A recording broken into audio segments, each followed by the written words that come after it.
Welcome everyone to Monday Match Analysis. I'm Gill Gross and it is time for our 2021 Monte Carlo preview. This should be a short one, no interview on the back end. We're just going to preview Monte Carlo.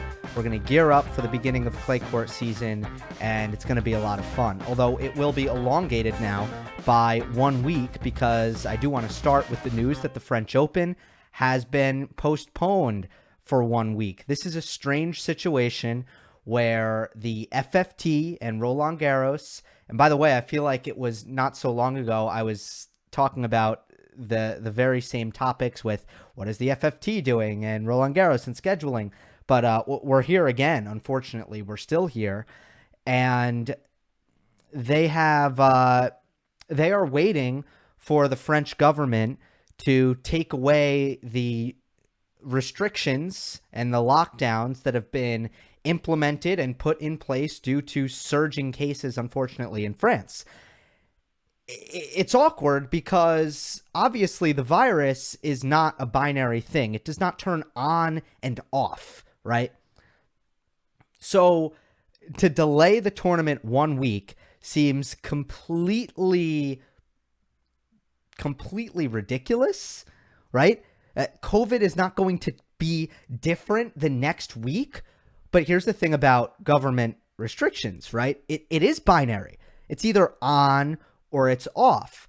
So we're in a very strange position here where the FFT is just hoping that that off switch on the restrictions is going to be flipped at a time that will enable them to have a crowd and to prepare for the tournament in a more favorable time frame and hold the tournament under more favorable conditions. Very strange. In this case, it was not a unilateral decision like it was last time where they moved and everyone was like, well, you're saying you moved. It's the first time I'm hearing about it, was pretty much how it worked last season when they moved to the fall after the US Open. This time, the Grand Slam board, everyone, all three majors, at least came out in support of the FFT because they all know that they would have done the same exact thing. They all know that very well. Everyone puts themselves in the FFT's shoes and knows, we'd move it back a week, right? Because I don't think it'll be too much of an inconvenience for them.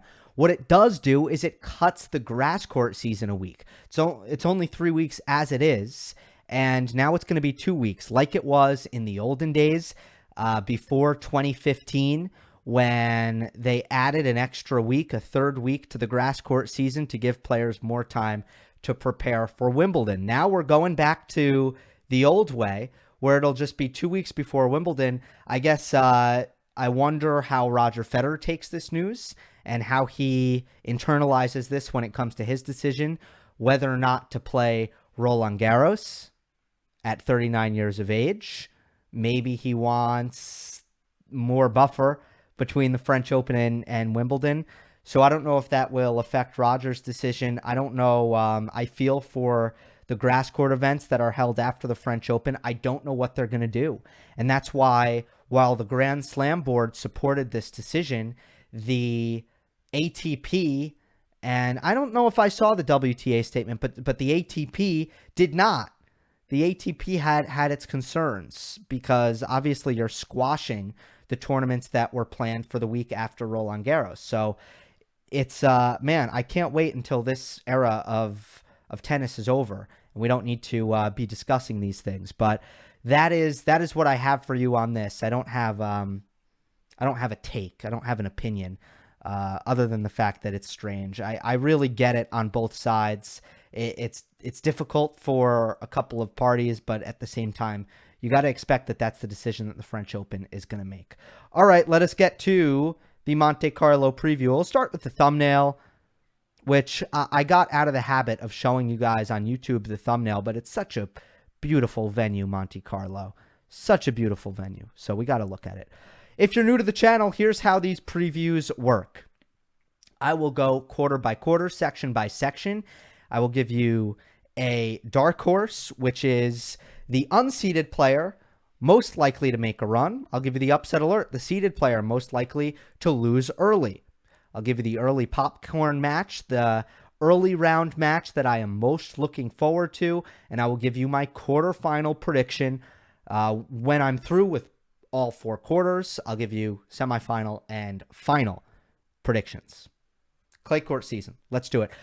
What I'm looking for here, Monte Carlo, weird scheduling spot, transitioning from hard courts to clay courts. So some players are a little bit more used to the clay and have been in Europe a little bit longer than others. Some players are well rested. Some players are coming off the event in Marbella, or what's the other one? Cagliari. And then there's Sardinia, right? So 3 ATP events last week that some players come off of. But ultimately, slow courts, windy conditions, very clay-like. The most clay-like of all the clay, in my opinion. All right, let's go to Novak Djokovic's quarter. The top seeds are Alexander Zverev, David Goffin, and Hubert Hurkacz, the Miami champion, fresh off the title. My dark horse is Marco Cecchinato. That's a name that I haven't really given much respect to in a while, but I do think that he's in a nice little section here. Dominic Koepfer, the qualifier, and Cecchinato is a qualifier as well in the first round. He'll play the winner of he'll play David Goffin, actually, who beat Marin Cilic in the first round. But I wasn't seeing a lot of guys here. Maybe Thomas Fabiano, which brings me to my upset alert. I have Hurkacz on upset alert.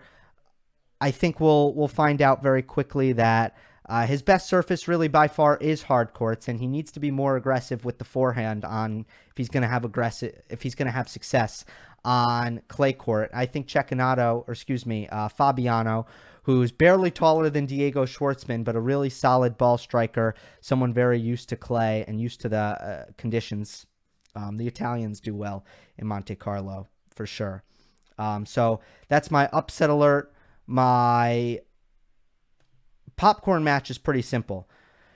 No-brainer here. Jannik Sinner plays Albert Ramos Vinolas in the first round, and the winner faces Novak Djokovic. I'm hoping from a spectator's perspective that it is Jannik Sinner.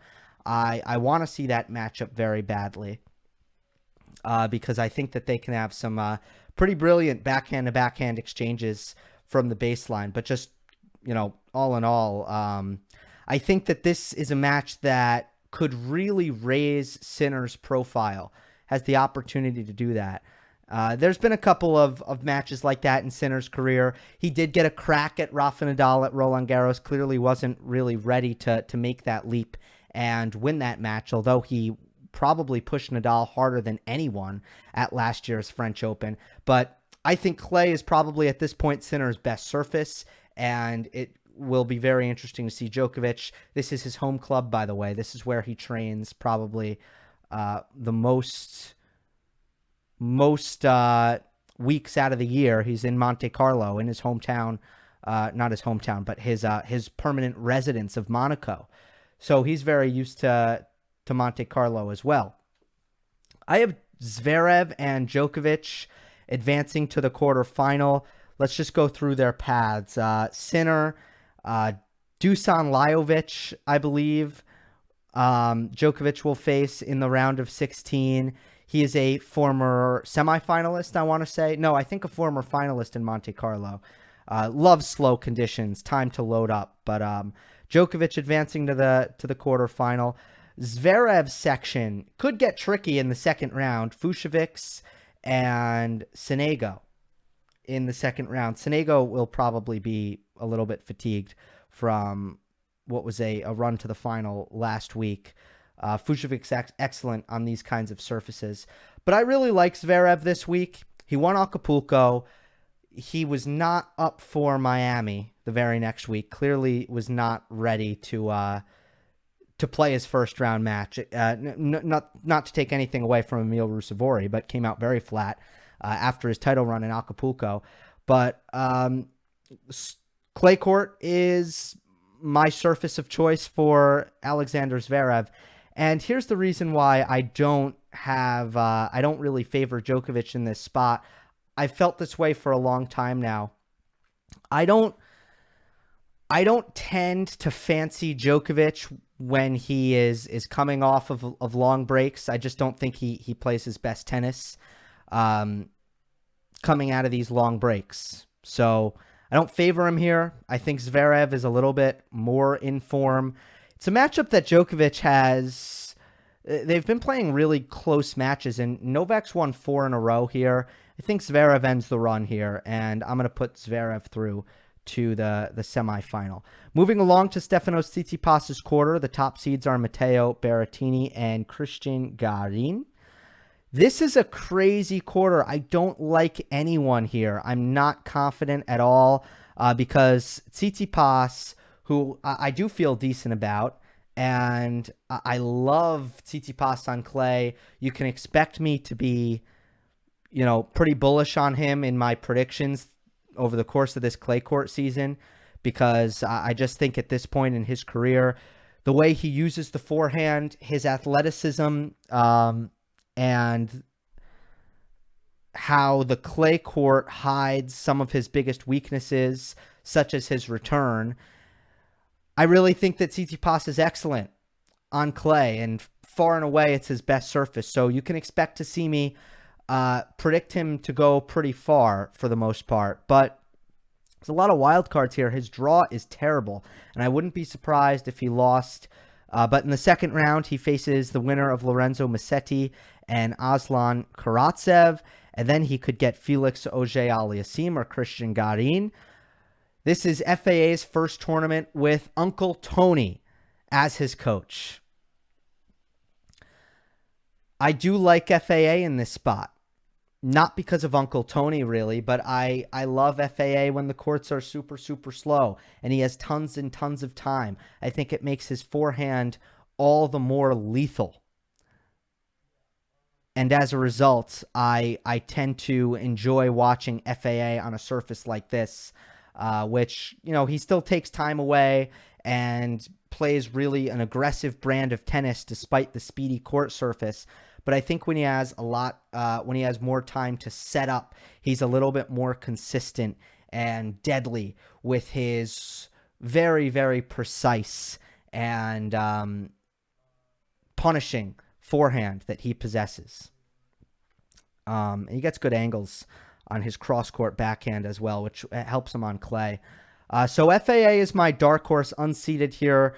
Also, just I kind of like it. It's a fresh mindset for Felix with someone new and someone as coveted and seasoned as Uncle Tony in his corner. Matteo Berrettini is a player who is coming off of the abdomen injury that he sustained at the Australian Open, and this is his first tournament back. So I don't love Matteo Berrettini here, but he has the weakest section in this entire draw. Out of top 8 seeds, nobody else has worse sections than Berrettini. So that's why I say upset alert everyone. That's why I say I don't like anyone, because Tsitsipas is the player I like. He's got a brutal draw.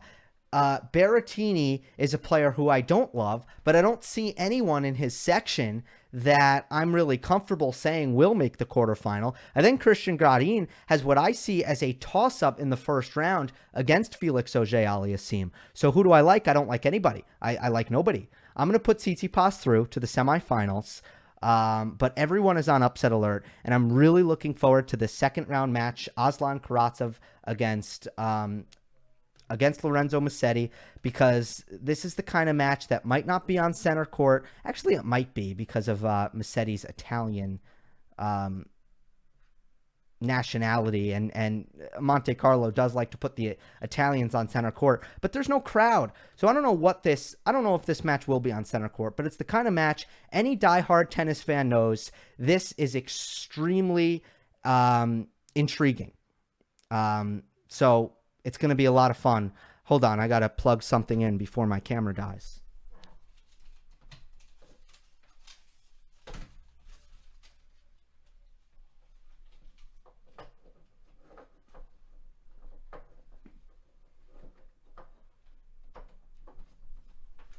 My apologies. Yeah, like this is a super intriguing match. Musetti's been playing on clay, and Karatsev hasn't. But Karatsev and Musetti just continues to he has a tremendous record against high-end competition for his age. It's really outstanding. I mean, he's already showing a lot of big match prowess on clay, at least. You know, I still don't think he's ready to have success on fast surfaces. But Karatsev is a guy, again, like I don't think he's a flash in the pan. I think he's excellent, and I'm interested to see him on clay. It's a surface I haven't seen him on. So Musetti and Karatsev, no-brainer here for my popcorn pick. And the winner will face Tsitsipas. So this is a fun quarter, which is not short of intrigue at all. I can't really say the same about Rafael Nadal's quarter. He is now the 3 seed with Daniil Medvedev moving up to the 2. So first of all, this is a little bit weird because I feel like for the longest time I've said, all right, Djokovic's quarter, okay, Nadal's quarter as the 1 and the 2. But Nadal, the 11-time champion here in Monte Carlo, could have theoretically been on the same half as Novak Djokovic, but he was not. He's on the bottom half as the 3 seed. His top seeds are Andrei Rublev, Roberto Bautista Agut, and Grigor Dimitrov. Rublev, RBA, and Dimitrov, they're all kind of hard court players to me. Don't let Bautista Agut's Spanish don't let the ESP next to his name fool you. I've talked about this many times. I mean, he does not prefer slow, high-bouncing surfaces by any stretch. Grigor Dimitrov, I mean, I like him on an indoor hard court, on a grass court, a lot more than I like him on a clay court. And, I mean, Andrei Rublev, I think he's got the game for clay, but I don't see a lot of dangerous players in this quarter outside of the top seeds, and I don't feel great about Tommy Paul as my dark horse. I made him my dark horse. He's the best American on clay, probably. He's a good athlete. He likes to play long rallies. He has a lot of topspin on the forehand. He's got a good kick serve. So he's my dark horse. I don't feel awesome about it. Upset alert, RBA. Let me just check again who he plays in the first round. Taylor Fritz. Fritz could be tired. He had a deep run in Sardinia, I believe. But if Fritz isn't tired, I see that as kind of a toss-up match. Early popcorn match, Grigor Dimitrov against Jan-Lennard Struff. That's the best I could do. I think that they're going to play some entertaining tennis. I think they're going to, those are 2 players who need to come to the net on this surface at least. So I expect some cat and mouse, some coming forward, a lot of aggressive play. Also, Dimitrov, very fun to watch defend and scramble on this surface. He just doesn't have easy offense on clay. Just doesn't have it because he doesn't deliver enough pop, enough heaviness on his forehand or his backhand, and that's why Grigor's not the best on a slow clay court. But it's fun to watch him grind out there, defend, and use his creativity.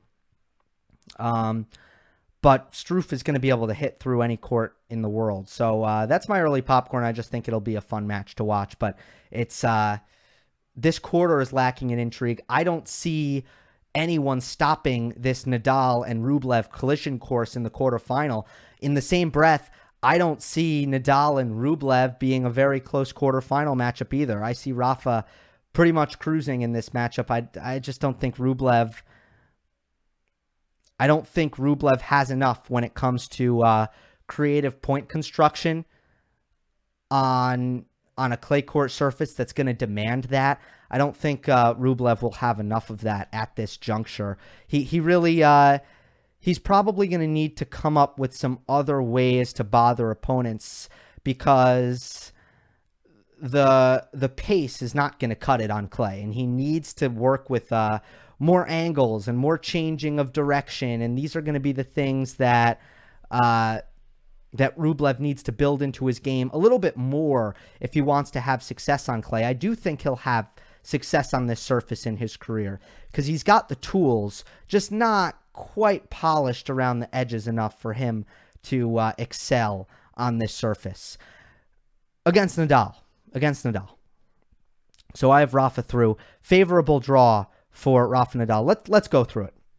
before we move to Medvedev's quarter, it is Rafa Nadal. So winner of Mannarino Delbonis. Delbonis should be favored on clay in that matchup. Mannarino's game doesn't work too well on clay. Then Shardy, who's strangely, he was playing great on indoor hard court. Weird resurgence. Not weird, unexpected resurgence. Good to see from Jeremy Shardy. Bublik, dangerous on a quick surface when he gets a lot out of his serve. Not so much probably on clay. Could be Dimitrov and Struff, though.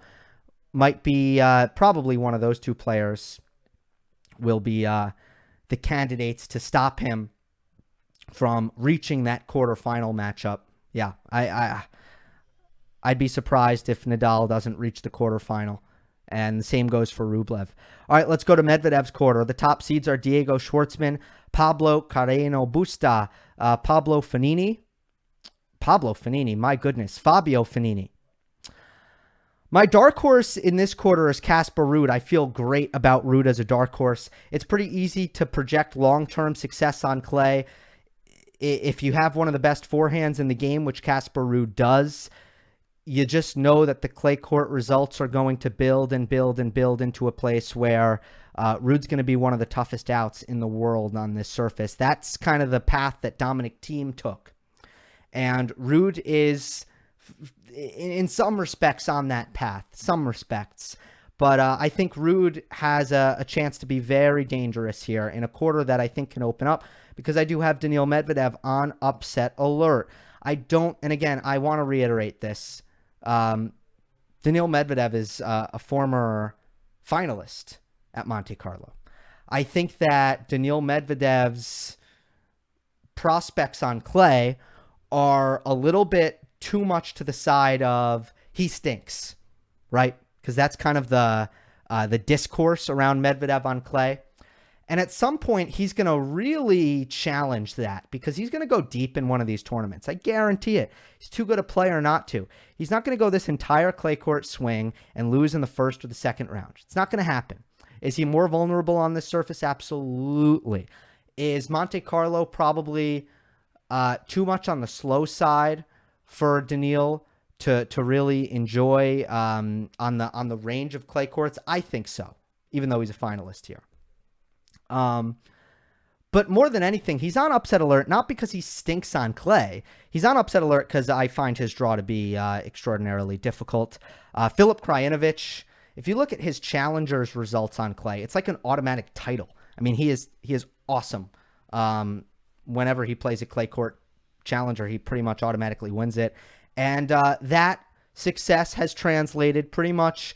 Krajinovic is a safe bet to win a couple of rounds on a clay court, although he had a surprising defeat at Roland Garros that I did not see coming in 2020. Krajinovic is a good player on clay, though. Very solid all around, even off of both wings. Good athlete, very comfortable on the run, doesn't have a massive amount of power, but other than that, just a very solid baseliner, and hits with pretty heavy topspin on the forehand as well, which helps him on the clay. And a good kick serve on him as well. He plays Nicolas Basilashvili, and Basilashvili is starting to play better tennis. He is extremely dangerous on the slowest surfaces in the world because of how much time he has to set up for his ball and unleash his just brutalizing power. I think that both matchups are concerning for Medvedev in the second round. And then after that, he could face likely Fognini or Kecmanovic, probably Fognini. I don't know. That one would be interesting. Obviously, Fognini dangerous here. He loves these courts. Former champion in Monte Carlo. Conquered Rafael Nadal in 2019, right? I have my year right. I think it was 2019. The last time that this tournament was held, right? I don't know. I might be getting my Monte Carlo years mixed up, because I know we have a Medvedev. I think it was the semifinal. Lajovic beat Medvedev in the semifinal. Then was it a Fognini-Lajovic final and Fognini won? That's what I have in my memory bank, but I might be mixing up years. Something like that. Early popcorn is Schwartzman versus Ruud in round 2. I think that's the quarterfinal. winner of Schwartzman-Ruud round 2 actually goes to the semifinal. That's my take on this quarter. So yeah, I have Diego. Pablo Carreno Busta, he's coming off a clay court title. Don't expect too much from him here. You know, he's not great on the fatigue factor, although he can play for all day. He's a titan fitness-wise. Not sure what to expect out of Fabio Fognini here. I don't have a great read on where he's at in his career. I don't know if he's on that decline yet at his age. The style he plays should be pretty sustainable. He should be able to play a decent level for a long time with just he doesn't put a lot of stress on his body the way he anticipates. He's very Roger Federer-like in that respect. So I can't get a read right now on Fabio Fognini, so that should be interesting. But ultimately, I think Diego Schwartzman, obviously extremely dangerous on a slow, high-bouncing court like we have on Monte Carlo. Also very windy. So I like consistent clay court players who have really, really good movement and really good footwork and are going to keep the ball in the court when others might not.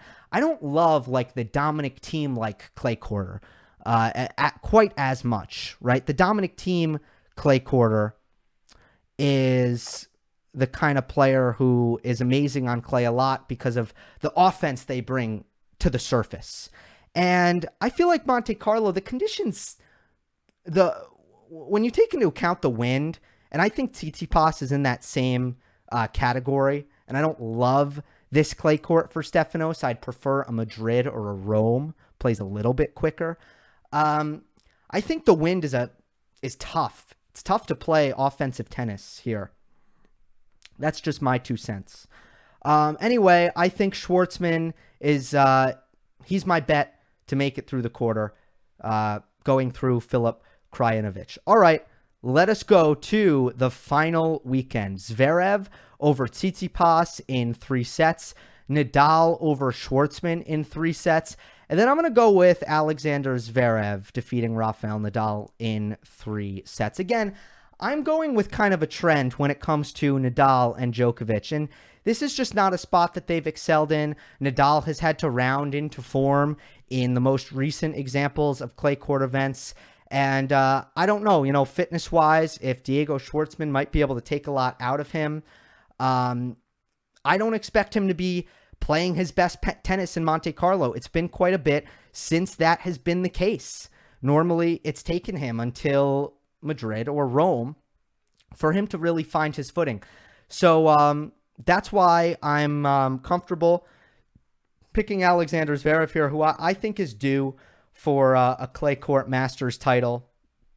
I think he brings a lot of very, very unique things to the table on the surface. He has the power to play offensive tennis as long as he's flattening out that forehand. And sometimes he just doesn't. It's a wild card sometimes. But the way he serves, the way he hits his forehand, he has the ability to bring the offense on the slowest surfaces in the world. But he also can sit back, be extraordinarily consistent, and obviously defend and keep the ball in the court and grind and test his opponent's shot tolerance.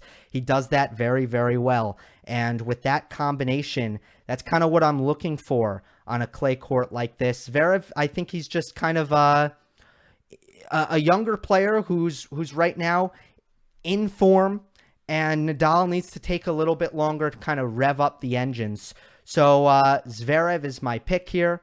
I'm going to go with Sasha to pick up his first clay court Masters in a little while now.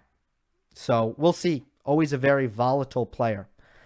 That'll do it for this edition of Monday Match Analysis. Remember, I'm available on all podcast platforms. Leave a rating and a review on Apple Podcasts. I always really appreciate that. It's big. It moves me up the podcast charts. It helps the podcast get discovered. All right. And for those of you watching on YouTube, which is most of you, I appreciate you. Thank you. Like the video. Leave a comment. All right. Give me your picks down below. Who's winning Monte Carlo? I hope it would be great to see Djokovic and Nadal meet in the final here. But again, the trend I'm seeing from these two is that they aren't playing these kinds of events at their best. Coming off a long layoff, we're not really approaching. It's basically there's no major for a long way out. It's over a month now, and this is just not the spot that these guys are playing their best tennis. So I'm going to go with the youngster who has the goods to come through. Obviously has the talent to win this title, and go with Alexander Zverev. Hope you enjoyed the preview. Hope you enjoyed. Don't forget to subscribe. I'll see you next time.